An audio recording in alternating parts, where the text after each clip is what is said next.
How would you face life's pressing issues?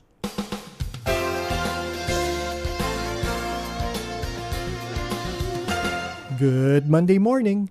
This is episode 3, season 2 of our podcast. I'm Arnie Manzano, and I hope our time together inspires you to live more of the discipled life. Thanks for tuning in, especially if you're new to our podcast.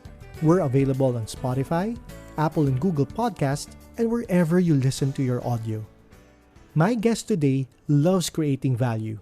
He leads some interesting, emergent companies tackling things like livelihood, low-cost credit, and productivity. We'll talk more about emergent later. He is generous with his thoughts and perspectives, which I hope will be useful to you on your own journeys. He is a husband to Yasmin, a father to Elijah, and my good friend. Here's Mr. David Bonifacio. How are you? I'm doing Gonna good, be and I'm interesting. happy you said yes to my request. Of course. How do I say no? Bro, tell us what you're busy with right now. Uh, Trying to survive. Yeah, I think a lot of us are in survival mode. we all heard about your bout with COVID last year, and Yeah, thankfully yeah. you conquered that one amongst We got a many other things. very, yeah. We were very fortunate. It wasn't like an intense. Like my wife was mostly asymptomatic. We're very fortunate, right? But we had to quarantine, all of that. Yeah, but thank you. I mean, we're happy to be healthy and all of that. Yeah. And I think your immune system was really strong because you're a guy who's really disciplined in exercising and keeping yourself fit. That's why you were able to fight it off I try. Yeah. easily. I think though one resolution is to sleep more this year. Mm-hmm. Definitely. I think because that week I was really not sleeping. You know. Um, Yeah. Now they're trying to fix work and all that, but learning how to rest. Honor the Sabbath. It's Yes. basics that I wasn't following. That I Mm-hmm. had to pay for it, right? And so now I Mm-hmm. need to change that. Yeah. That's a good lesson right there already. To- Yeah. Better to learn it now, right, than later. Yeah. yeah. With all these things that had happened in 2020, what is your game plan or what is your plan of attack for 2021? I mean, it's going to be a crazy year, but overall, we're very optimistic. I'm very optimistic, and it's kind of weird because right now, I think the next 2 to 3 months will be super stressful. Like just looking at the reality of fixing the companies. We're happy to have survived last year. Mm-hmm. I don't know if I mentioned to you in one of our chats where like had no salary for most of last year. Yeah. We had to retrench all of that. And I just think that when you're cutting jobs, for example, you start with your leaders, right? Leaders Yes. lead from the front. And so we started with me, then we went down to the leaders. I'm happy our leaders stayed and they had that mentality. Usually leaders think the opposite, right? It's like Mm-hmm. get rid of the small guys first. And then so obviously like any other startup we had to retrench. But the leaders did everything they could to minimize that, which is good. And I think the most important thing, like customers were really serviced. They're happy. And I think Yes. that thing. So last year, the end of 2019, for whatever reason, we felt like 2020 was going to be a bad year. We didn't know how bad, and so Mm-hmm. that's why we started cutting costs. We started like bracing for a bad year, despite the year starting very well. Right? And so our theme for last year was to anchor, right, fix our foundations, absorb, like really learn a lot of the lessons from this disaster. This is before we COVID hit, and Yeah. the third one is ally. Who are the partners we're gonna link with and grow with moving forward? And when COVID hit, that really helped us. It still was super painful, but it really helped us with our approach. I think this year we're in a better position. So if there was a theme, right, it's this theme of emergent, right? And the Mm-hmm. big difference between, let's say, emerging and emergent is emerging is really about something that's, coming up because it's reached a critical, let's say, critical mass, right? Let's Yes. say like the market's ready for it or the cost of production is low enough to scale it. But I think for a situation like this, what you really need are emergent leaders, emergent opportunities, emergent businesses, emergent teams, or emergent technology, which are opportunities, leaders, teams that are coming up not because there's proof of concept or there's critical mass, but because society is reaching a critical point, right? Mm-hmm. And so if you're just going to rely on current jobs to produce future jobs, you'll never get enough jobs for everyone, right? If you're just going to rely on current infrastructure to provide food for everyone, you're never going to provide food for everyone, or to provide housing, or education, right? You need new technology, new businesses, and you need to force that issue, without which, a lot of people are going to suffer, right? A lot of people aren't going to go to school. So Yeah. um, that's kind of like the theme right now. A good way to describe emergent for us is, number one, is really the urgency, right? Mm-hmm. Where you got to do it now. Another one of your friends, Banjo Castillo, who's a good friend and my partner in the emergent fund we started called Archangel. And the reason why it's Archangel is the whole idea of going to battle with our entrepreneurs Yes. and going to battle against, not just angel investing, but going to battle with them Mm-hmm. against these problems, right? Like, we describe it as urgent, where sure, we don't have everything figured out, but we need to act today, now. Yeah. We can't wait and see. Like, I hate that line when people tell me, oh yeah, we're in wait and see mode. I'm like, wait and see for what? Right? For more people to suffer. Like, for me, like, don't wait for a recovery, right? It's Be like, the, aren't yeah, you seeing enough already? yeah. And I'm like, if you have the luxury to wait and see, then you're in a good spot. But Mm-hmm. most people don't have that luxury. They're like, Yes. I don't know how to feed my family tonight.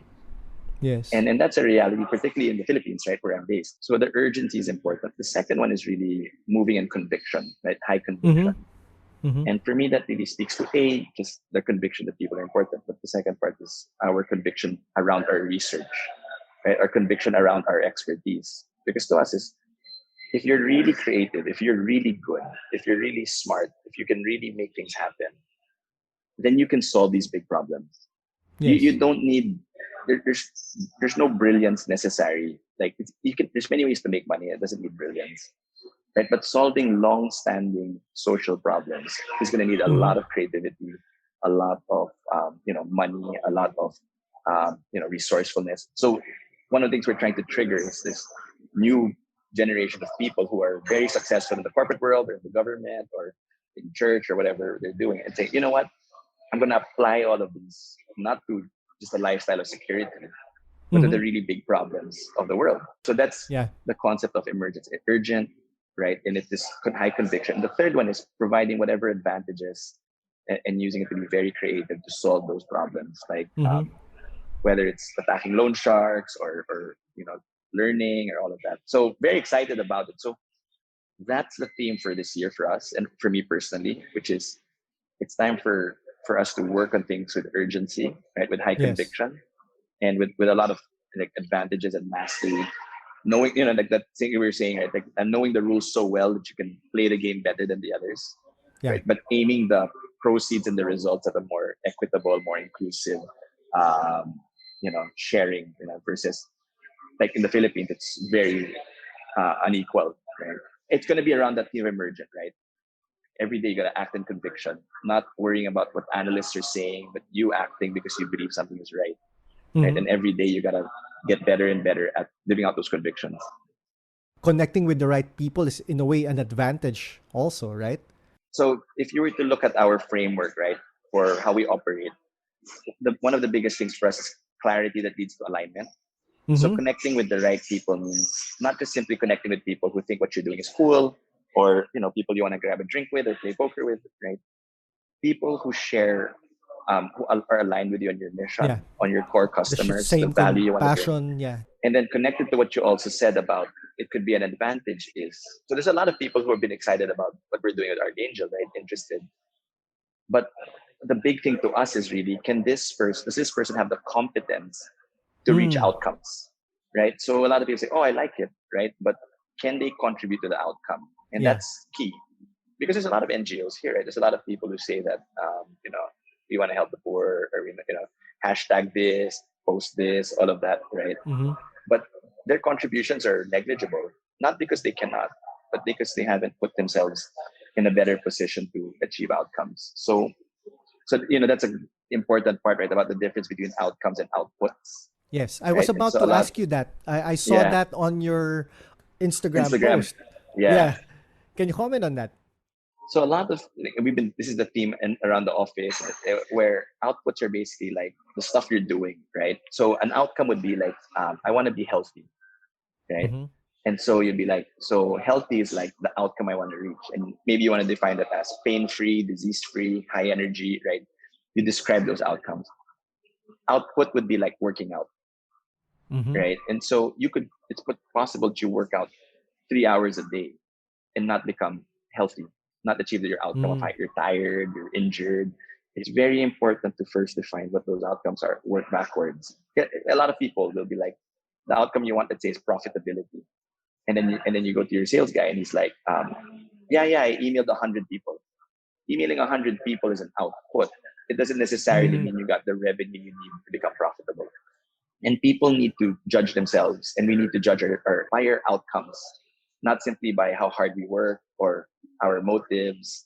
And I think when we do that, it seems harder in the short run because it's like you can't hide behind just emailing people or I tried my best, right? But Yes. it's really what moves the world forward. It's what puts food on the table, right? It's what solves poverty. It's what leads to innovation. Not simply being able to say we worked hard, but really looking for solutions and being able to point to positive outcomes. Yeah. Yes. I like it. Because in my world, it would be something like people whose lives don't fall apart, even though, That's a harder uh, job, by the way. well, Yeah. we're trying to help them build lives that don't fall apart. And the only thing that won't make your life fall apart is if it's founded on the rock, and that's Jesus Christ. So, Yeah. And in your case, kasi, it's like you basically cannot put together their life for them, right? yes. And we should not. Because I don't Yeah. want to get blamed for that too. Yeah. Yeah. Right. It's not, firstly, it's not your responsibility in that sense. And Yes. it happens, right? They'll be like, life's hard, and they blame their spiritual leader, their pastor Mm, or God, right? When in reality, the responsibility of your life is your own. yes. And so people can help you, and that's very useful where people help you think through your issues, or help you if you need, like, help to go to the hospital, you need money, that's great that other people can help you. But ultimately the accountability is my Yes. own or your own, right? Yeah. So that's why it's a bit harder in the sense that you really have to rely on someone else, right, Mm-hmm. to want to keep their life intact for that to work. And COVID's an interesting period. It must be very, I mean, you must hear all the problems now, right? Yeah.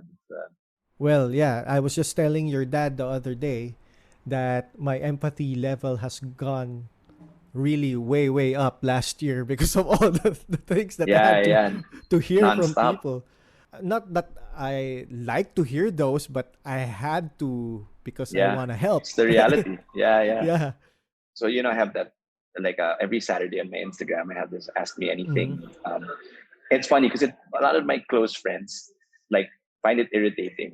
They're like, because I end up spamming their Instagram feeds, right? Like, I said, don't click on my story, right? But the reason why I started that was really, I think that a lot of people who basically had a lot of trust in institutions have seen that shaken.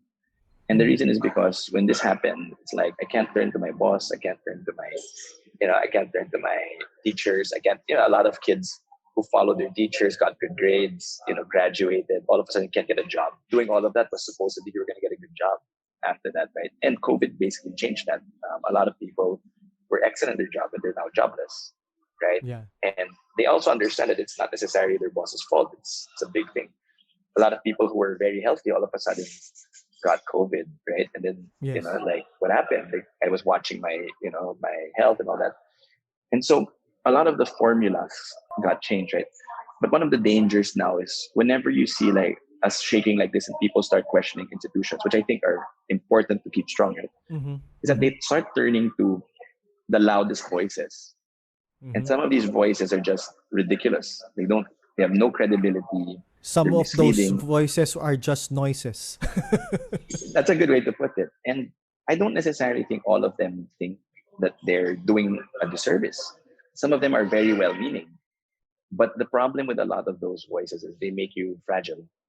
They make you think the world should work a certain way, and the world doesn't work that way, right? So an important one would be like, I think it was like a large tech company gave all of their employees $6,000 during COVID, right? And so Mm-hmm. this popular like work guru posted like this is what companies should do for their people.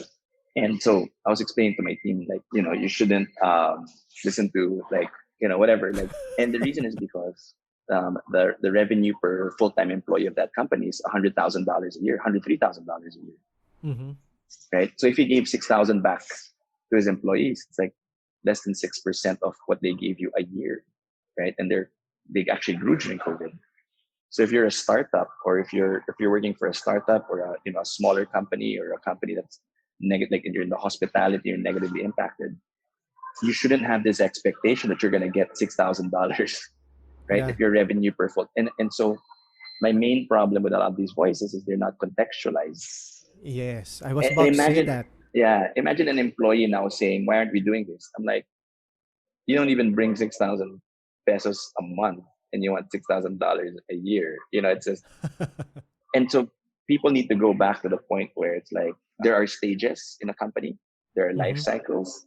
You can't Yes. compare a giant top 10 company with a 10-month-old startup. And that's the problem, right? So what I've been telling people is, because when they listen to this, they end up thinking like, oh, my boss is so mean. Like Mm-hmm. we had to cut salaries, not because we were being mean, but because we had to prioritize customers, right? Mm-hmm. And Mm-hmm. and so it was actually funny because we didn't tell most of our employees that I had no salary. So they'd be like, "That's unfair." I said, "Is it fair that I'm getting zero and I'm working harder?" And they're like, "No." Then I'm like, "Yeah." And the reason is because we're helping our customers through this. We're giving them Yes. payment terms and all of that. It really matters, the context and your decision making. There's not That's true. one right thing. Mm-hmm. But basically, I've been saying is that, feel free to ask me your questions, right? And one of the most common things is that they're misled by the advice of someone who they think is an authority, who has no accountability over the results. So it's like, That's true. buy this Yeah. stock. So you buy it, whether you win or lose. The guy doesn't cost anyone. He has no skin in your game, right? Yes. Or eat this, take this supplement, right? Whether it works in you or not. Buy the stock, or buy Bitcoin, or sell Bitcoin, or let's say, um, make a list of who you want to marry, or don't marry that person. It's like all of these things are all confusing. But if you just take it from someone who has no accountability to Mm-hmm. you, has no skin in your game, you're most likely to be misled. Not on purpose, right? Yeah. But because whether it works for you or not doesn't affect them. Yeah. I prefer advice from my parents. I actually don't like it as much, or from my wife, in fact. But that's probably better advice Mm-hmm. because there's so much skin in the game, right? There's so much Yeah. accountability that they're Yes. not simply like throwing advice left and Yeah. right. Yeah. So that's what I mean by that. Like, if you're gonna take advice from someone, right, take it from someone who who stands to gain or lose from your Yes. success. I think it's common sense, but some people got offended by that. Yeah, particularly the speakers. Well, I think with most people that I speak to right now, or even the things that I'm reading, three questions always come up along those lines, bro. Yeah, One is, can you help me? Do you really care? And can I trust you? that's a good way to put it. Yeah. Sometimes we can't answer those questions too, right? But we will try by the grace of God. Well, another interesting thing about that framework. So one of the things I'm trying to do more of, and is that because I can only really control myself, um, That's true. right? Yeah. And so every time I have an expectation of someone, I try to flip it and say, like, how am I doing with that expectation? Mm. You know. And so, for example, like during COVID, like my wife and I were ready to tear our throats off. Like my wife looks very nice, but she's just as intense as me, right? Wow. I mean, I don't know. She's half British, half Italian, so go figure, right? Yes. The so she and then and so we were really fighting and all of that. But independently, we both came to a point where it's like, to me, it's like, I need to change me. Can't change my wife, and even her is like, I That's need to true. change me. I need to change. Yeah. And the reality is, it's impossible to change someone else, right? And so, That's using true. your framework, right, that was really helpful, right? That was very helpful. Like, for example, it's like, can you help me, right? What I would probably do is kind of like, what can I do to help someone? If not Yeah. in a That's big good. way, in a small Yeah. way, right? Give Yeah. someone a call, Mm-hmm. pray with someone. There's so many free things that. And for my wife, for example, one of the big things she told me was that, I know that you're not taking a salary. I know that we're living off a very small amount, but I really appreciate all the hard work you're doing. It Wow. didn't cost her Mm-hmm. anything to say that, But I'm Yes. like, yeah, take over the world, Yeah. right? What I'm saying. Yes. But and I think a lot of people, because they're so caught up in what they don't have, they don't realize that these Mm-hmm. tiny things, right, Yeah. A can lot of can things change. that we can be thankful for. Yeah. Yeah. So one thing I would do is like, instead of like this person can't help me, this person, like, you know what, I'm gonna flip it, because when you do that, Mm-hmm. at the very least, you're not on waiting mode, you're in acting mode, right? You're not Yes. waiting for someone to act for you. You're just, right. And this the second question you asked is, like, do you really care? Then when I flip that, I'm like, so one of actually my main objectives this year is I've been meeting up with friends and saying, what's on your wish list for 2021? And how can I provide tangible value to that, right? Are you raising Wow. money? Are you trying to get a sale? Are you trying to move countries? So that I know, and I'm going to keep my eyes open throughout the year to Mm-hmm. support that, right? Mm-hmm. And like all of them are like, you know what, that's a great idea. Can I do the same for you? And then now you Oh, end up with nice. 30 other people looking after you by setting that tone, right? Where, Yeah. I really want to care. And you realize all these people also care and just maybe don't know how to plug in with you, or don't really know how to help you. Or, Mm-hmm. like sometimes we want help and we've never really told anyone we need help, right? And then the third one's about, can I trust you? Yeah. Right. And then to me, it's like, okay, these are the areas of my life where I've not been the most trustworthy. Right? How do I start working on those things? I learned that reason where I was raising money for a company that was losing a ton of money. And it was really like in a horrible situation, right? And I approached over 30 people and everyone said, this is horrible, right? And 23. It was really Mm-hmm. horrible, right? And I would walk out of that bitter after the fundraising until I changed my mindset and just said, I'm getting free consultancy. I may not get their money, but I'm going to sure walk away with a relationship and with a lesson, That's right? good. Yeah. Yeah. And a referral, right? Like, Mm-hmm. can you please introduce me to someone else I can show my bad business to? And they would laugh, like, sure, sure, sure. And then I would take the lessons and apply it, right? Yes. And so by the time I did raise, the business was in so much better shape that it was now in a position to take in the money. Versus if I had taken in the money prior to that, I would have just lost it again. By doing this and acting and being proactive, they'll put in themselves in a position for the opportunity, for the help. And I think that's just a really important space too, versus hoping that some angel's gonna zap them with $1 million. Mm-hmm. Doesn't Mm-hmm. happen. Yeah. As we're winding down our time, I have this set of questions that are quite lighthearted and speed round, Okay. what I would call it. I'm Okay. always worried about these. No, don't be. So, okay, one current song on your playlist.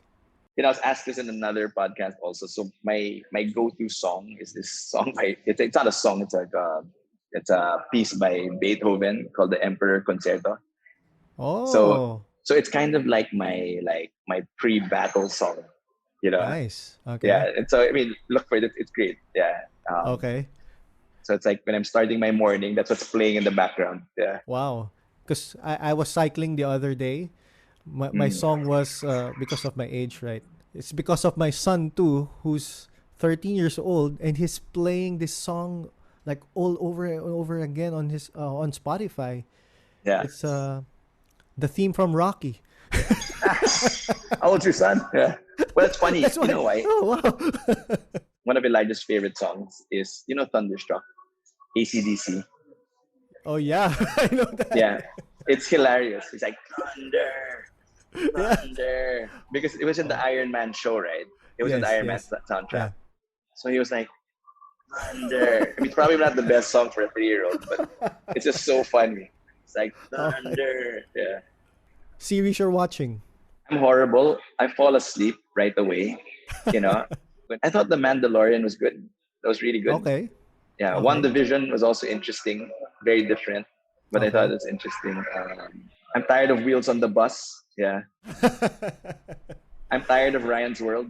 Yeah, that's probably the most I'm Well, watching now. you Ryan's really World. have Yeah, a 3-year-old at your home, so you yeah, have to get used to that. yeah. Because for us Amazing here, model though. Yeah. my daughter would play Coco Melon. Is that Coco Oh Melon? yeah, yeah, yeah, yeah, yeah. Yeah, it's our background music. Yeah. One lesson that you'd like to leave our listeners today. Like if I think about what's been powering a lot of this is that I don't have anything fancy, right? But I think the first thing is just really commit to just keep moving. right? Mm-hmm. Like don't wait and see, like wake up early, read your Bible, pray, like argue with God if you want to, right? But Mm-hmm. don't stop. Question if you want to, but don't stop. Work hard, even if you don't have a job. Send your resume, but don't stop. Like Yeah. learn coding, like, but whatever you do, don't stop, because you'll open yourself up and put yourself in a better position for whatever is going to be available. So, or don't pause your kids, right? Don't pause, your wife or your husband. Don't, whatever it is, don't use COVID as a pause, Mm-hmm. right? Maybe last year it was fine, everyone had to rest, but Yeah. now I'm not saying like tire yourself out or be reckless, right? I'm Mm-hmm. just saying is that, like, read a book, right? Yeah. If no one's replying to your emails, start calling friends, right? And Yeah. others, keep moving. Yes. And you know, I think when you do that, things you didn't expect start happening. You know, Yes.